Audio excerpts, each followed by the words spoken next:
Travel with me. Hey fellow humans, Mina here. Welcome back to another Drive and Talk, Hanoi edition. This week, we're going to talk about a series that is now dear to my heart.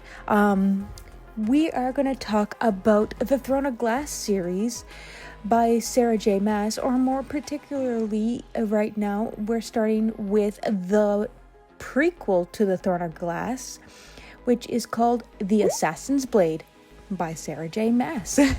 Now, this is a prequel to the Throne of Glass series, and it's a collection of 5 novellas that offers readers a deeper look into the history of this cunning assassin in her enthralling, deadly world. There's a little debate online of the reading order of the entire series, because this book came out later, even though chronologically it takes place first, and I read it first because the box set that I have had them first. So I read it first, and I think you should read it first, but if you want to read it, I think people say after Queen of Shadows, and then you can do that, but it's completely up to you. I personally like reading things in chronological order, and thus this is what I did.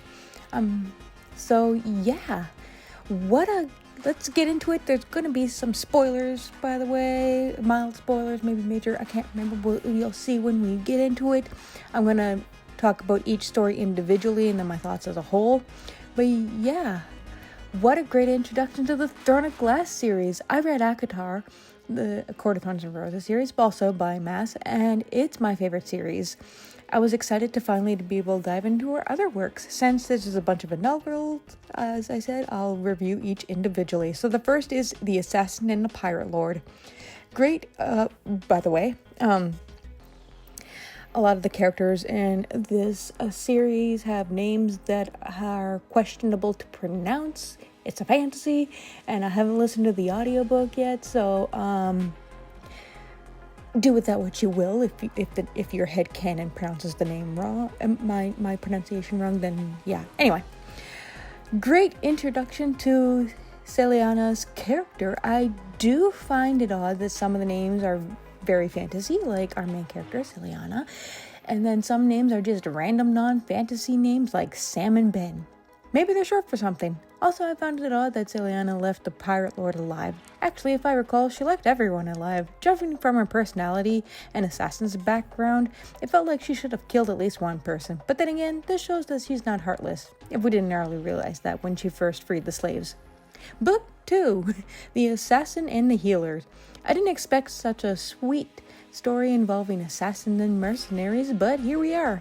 Irene is such a kind and gentle soul, and I hope we get to see more of her again, either in the other novellas in this book, which, spoiler, we don't, or in the main Throne of Glass series. I love that Celiana is so brutal yet has a gentle spirit as well. Women helping women for the win. The Assassin in the Desert. This was an excellent story about personal and character growth, and by far the best one told in the Assassin's Blade book so far. Loved it so much. I wonder if we'll see Ansel again in Throne of Glass. My only issue with this story was the dancing without music. I mean, I've done it, but for hours it seemed a little funny. The assassins might have taken a vow of silence, but the instruments didn't. The fourth one, The Assassin and the Underworld. Finally, a story where she takes an assassination job. It's fun to see her do what she was trained to do.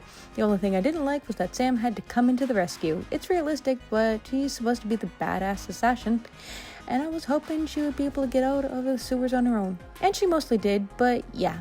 And the last one, The Assassin and the Empire.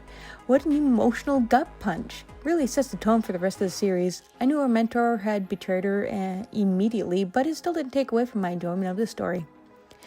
Overall, this was an excellent dive into the Throne of Glass series. I'm assuming Throne of Glass takes place right after The Assassin and the Empire, and I sure hope so, because I need to read more of Celiana's story to see how she gets out of the situation she's now found herself in at the end of this book.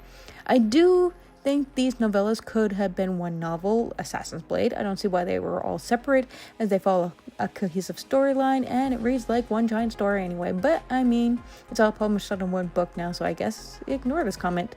I'm excited to learn more about this world and read Celiana's story, and this was a perfect as an introductory novel. How about you guys, my fellow humans? Have you read any of Maas's work? Have you read the Throne of Glass series or her other works? I'm still quite personal to the ACOTAR series, and so far, while this first introduction of the Throne of Glass was great, I'm still gonna pin ACOTAR as my favorite. But yeah, let me know what you guys think in the comments down below. Anywho, that's all I gotta say for now. If you want to keep hearing more about things, be sure to follow me on all your favorite socials. Links below. Stay safe and take care. Bye!